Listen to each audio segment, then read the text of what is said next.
Planteamos la vez pasada una duda existencial y sustancial cuando el Ministerio Público, después de muchos años, la reforma del 2008, hasta hoy, 2025, cuando el Ministerio Público no asume la conducción y mando de la policía y de los peritos, de los criminalistas de campo, de los criminalistas de laboratorio. Una duda que demuestra una clarísima irresponsabilidad y un criterio equivocado de que el fiscal que llega al lugar de los hechos se convierte en testigo y que esperamos porque lo dijo una autoridad, ahora lo diga otra autoridad ministerial y que dé la orden al fiscal de cumplir con el 21 constitucional.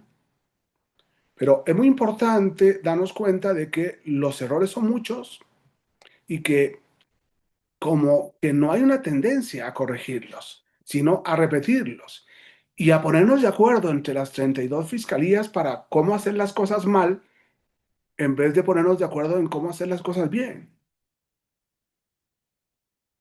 En los laboratorios y los laboratorios deben ofrecer la mejor respuesta técnica, la mejor respuesta científica que relacione el indicio con los hechos y el posible imputado o acusado o condenado.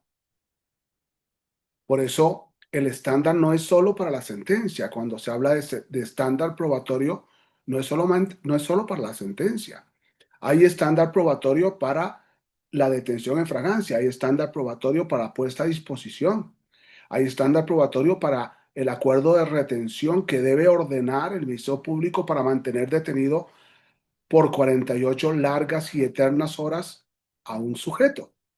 Hay estándar probatorio para poner a disposición del juez, hay estándar probatorio para el control de la detención, hay estándar probatorio para la vinculación a proceso, hay estándar probatorio para la medida cautelar, hay estándar probatorio cuando se remite la acusación al juez de la etapa intermedia que, repito, y seguiré repitiendo, debe ser distinto al del juez de control. Y hay estándar probatorio para dictar el auto de apertura a juicio. Si no hay estándar probatorio, el juez no puede dictar el auto de apertura a juicio. Y hay estándar probatorio para remitir los autos conjuntamente con la carpeta que entra en posesión y custodia ya no del fiscal, sino del órgano jurisdiccional que tiene un auto de apertura a juicio. Esto no se hace en ninguna de las 32 entidades federativas y lógicamente hay estándar probatorio cuando al desahogarse la prueba en juicio se llega a esta verdad de los hechos y a la verdad de los resultados dañosos del hecho. Esto es muy importante. Y esto ha permitido que la Suprema Corte de Justicia de la Nación asuma como propios los criterios Frey y los criterios Dauber en el tema de la valoración de la prueba científica o técnica que veremos en su oportunidad. Si esto es cierto, los peritos declaran con la verdad técnica o científica porque son científicos o técnicos en la inmediación, en la presencia del juez, siendo contradichos por el interrogatorio y contrainterrogatorio de las partes que tienen derecho a poner en duda sus conclusiones. Pero aquí hay que considerar una variable importante y es que México copió una norma del siglo pasado. Es que el perito técnico o científico declara ante el interrogatorio de un fiscal. Y tenemos un problema serio en México y es que el fiscal no domina la pericia y no sabe cómo interrogar a un perito. Mi propuesta ha sido, superando el siglo pasado, que el perito ha sido convocado a hacer una investigación y produce un dictamen consecuencia de esa investigación con una conclusión. Si partimos de la conclusión, si el perito expone, no interroga, no interrogado, sino que expone la conclusión, explica la conclusión a todas las partes y luego las partes van preguntando para salvar dudas, para llenar vacíos.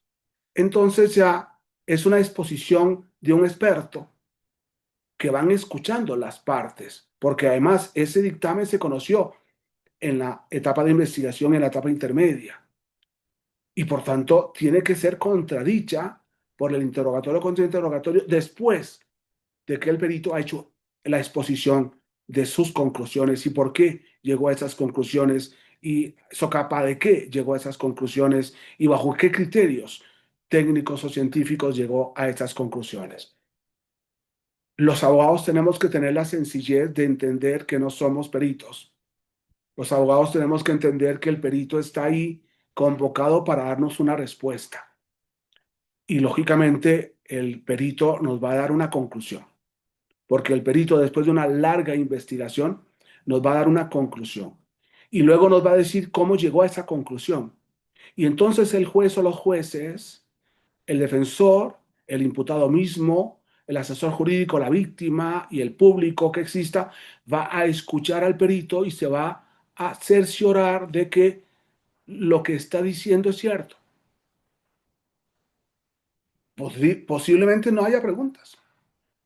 Y posiblemente no haya preguntas, ¿por qué?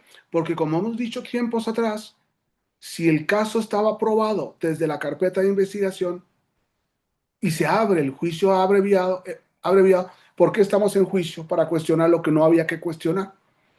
Por eso me parece que el proceso mexicano necesita, sí, un poco de humildad. Es decir, de saber que no hacía falta en la inmediación del juez la contradicción de las partes, porque las partes ya habían analizado el problema tanto en la etapa de investigación, en la carpeta de investigación, en las primeras audiencias, en la audiencia intermedia. ¿Por qué estamos en juicio? Y la pregunta exige una respuesta, porque hay controversia. Porque si no hay controversia, el modelo acusatorio es un modelo de negociación.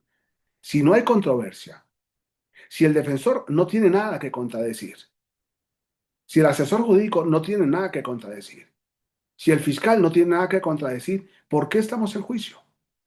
Y aquí podríamos utilizar una palabra un poco compleja, por necedad, porque el proceso acusatorio no es un proceso para ir a juicio. El juicio es una parte del proceso cuando hay controversia. Por eso llama mucho la atención que en ausencia de controversias tengamos juicios de horas y horas y horas que quita el tiempo a todos para al final condenar al imputado con una pena mayor que la negociación que debió haber hecho un buen abogado defensor sobre una prueba menor. Qué importante es entender el proceso. Muchas gracias.